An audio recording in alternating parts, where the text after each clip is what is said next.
দর্শক মণ্ডলী নামাজের 2 মিনিট আগে মাইক বন্ধ করে দেব। শুধু দর্শক মণ্ডলী হবিগঞ্জ জেলা প্রশাসনের আয়োজনে জুলাই শহীদ স্মৃতি জেলা প্রশাসক ফুলকা ফুটবল টুর্নামেন্টের আজকে জমজমাট ম্যাচ, একটি হাই ভোল্টেজ ম্যাচ চলছে, যেখানে উভয় দলে ভালো মানের ফুটবলাররা আজকে মাঠে লড়াই করছে। শুধু দর্শক মণ্ডলী এই বৃহত্তম ফুটবল টুর্নামেন্ট যাদের স্মরণে বিশেষ করে জুলাই গণ অভ্যুত্থানে যারা শহীদ হয়েছেন সেই শহীদদেরকে আমরা শ্রদ্ধার সাথে স্মরণ করছি, একই সাথে তাদের আত্মার মাগফিরাত কামনা করছি। শুধু দর্শক মণ্ডলী ক্রীড়াঙ্গনকে যারা মনে প্রাণে ভালোবাসে তাদেরকে আমরা জানিয়ে রাখতে চাই, আগামীকাল অত্যন্ত দুটি শক্তিশালী দল দেশি বিদেশি খেলোয়াড় নিয়ে অংশগ্রহণ করবে। লাকাই উপজেলা বনাম নবীগঞ্জ উপজেলার মধ্যকার জমজমাট ম্যাচ অনুষ্ঠিত হবে। এতে সকল দর্শক থেকে আমরা আয়োজন কমিটির পক্ষ থেকে অগ্রিম আমন্ত্রণ জানাচ্ছি। সরাসরি খেলায় চলে যাচ্ছি জয়নাল দলীয় অধিনায়ক বাংলাদেশ পুলিশের ক্রীড়া ফুটবলার রক্ষণ বাগ থেকে তাকে দেবেন গোলপর ডান প্রান্ত থেকে মধু টিবক্সের দ্বার প্রান্ত গোল তাকে দেবেন শেষ পর্যন্ত নিজেদের সীমানা থেকে মুস্তাকিম সটিয়েছেন মধ্য মাঠে, সেখান থেকে জার্নেল ব্যাট পাস করেছেন, সেখান থেকে সৈকত হেলাল সিলেট বিভাগের জনপ্রিয় গোলরক্ষক মধ্য মাঠ থেকে বল ছিল শেষ পর্যন্ত অভিজ্ঞ ম্যাচ রেফারি অলিউর রহমানের বাসী। দর্শক মণ্ডলীর রমণীয় বহনীয় ফুটবলের কমনীয় মুহূর্তগুলো আপনারা উপভোগ করছেন, আর যাদের জন্য উপভোগ করার সুযোগ আছে সকলকে আমরা ধন্যবাদ জানাচ্ছি। ডান প্রান্ত থেকে উজ্জ্বল তাকে দেবেন শট দিয়েছেন ডিবক্সের ভিতরে, বল বিপদ হতে পারে, গোল করেছেন সুমন, চমৎকার একটি গোল করতে সক্ষম হয়েছে। শুধু দর্শক মণ্ডলী এই মুহূর্তে খেলার ফলাফল সোনারগাঁ উপজেলা 2 এবং বাহুগঞ্জ উপজেলা 1, অর্থাৎ এখনো পর্যন্ত একটি গোলে এগিয়ে রয়েছে সোনারগাঁ উপজেলা। শুধু দর্শক মণ্ডলী একটি গোলের ভরসা করা যায় না, কারণ কামব্যাক করার সুযোগ রয়েছে।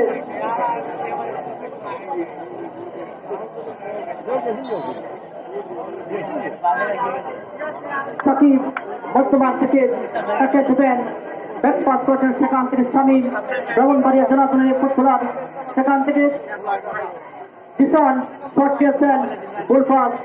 দর্শক মণ্ডলী খেলাধুলা আসরের নামাজের জন্য বিরতি দেখা হবে আবারও।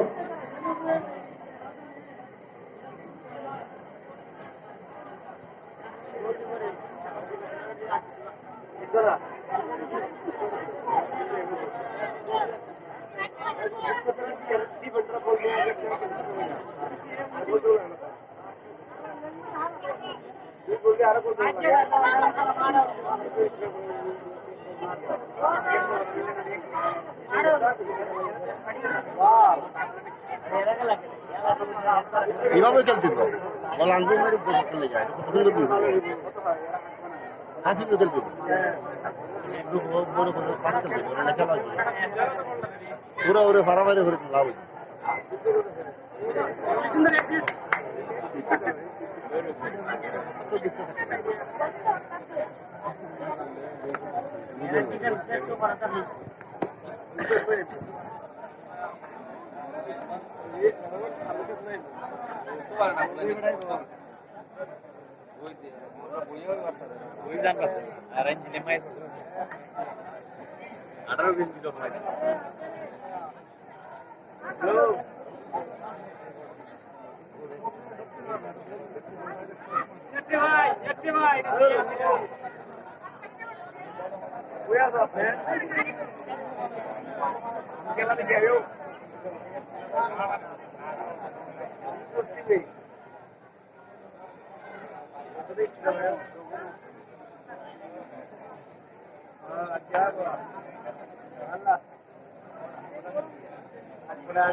এদিকে দেখা যাবে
Ada